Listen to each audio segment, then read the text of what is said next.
कई साल पहले एक नगर में एक बुद्धिमान राजा राज्य करता था। उनकी बुद्धि और होशियारी की चर्चा दूर दूर तक थी। राजा कभी भी बिना सोचे समझे कुछ नहीं कहता और न ही किसी आरोपी की बात सुने बिना उसे सजा सुनाता था।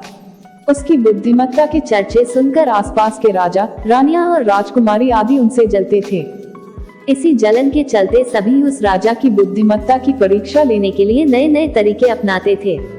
हर बार राजा दूसरे राज्य के शासकों द्वारा ली गई परीक्षा में खरा उतरकर खुद को होशियार और योग्य राजा साबित करता था। एक दिन राजा की परीक्षा लेने के लिए एक राजकुमारी आई। उसके हाथों में 2 फूलों की माला थी।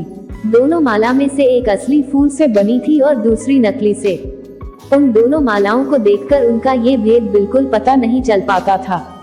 इसी वजह से राजकुमारी ने राजा के सामने दोनों मालाएं रखकर पूछा, हे राजन, अगर आप बुद्धिमान हैं, तो बताइए कि इनमें से कौन सी माला असली है। राजदरबार में बैठे सभी दरबारी माला को देखकर हैरान थे, क्योंकि किसी को समझ नहीं आ रहा था कि असली फूलों की माला कौन सी है। सभी इस सोच में थे कि राजा कैसे बता पाएंगे कि असली फूलों की माला कौन सी है। राजा भी माला को देखकर परेशान होने लगे। उसी वक्त उनके दिमाग में कुछ तरकीब आई। उन्होंने तुरंत अपने एक सेवक से कहा, बगीचे की खिड़कियों को खोल दो। सेवक ने बगीचे की खिड़की को जैसे ही खोला तो राजा ने देखा कि फूल में बैठी मधुमक्खियां खिड़कियों से राज दरबार में आ रही हैं। वो कुछ देर मधुमक्खियों को ही देखते रहे। जैसे ही मधुमक्खी एक फूल की माला में बैठी, वैसे ही राजा ने कहा कि अब मैं बता सकता हूँ कि असली माला कौन सी है। राजा ने तुरंत उस माला की तरफ इशारा किया जिस पर मधुमक्खी बैठी थी। राजा की होशियारी देखकर दरबार में मौजूद सभी उनकी तारीफ करने लगे। सभी कहने लगे कि हर राज्य को आपके जैसे ही बुद्धिमान राजा की जरूरत है।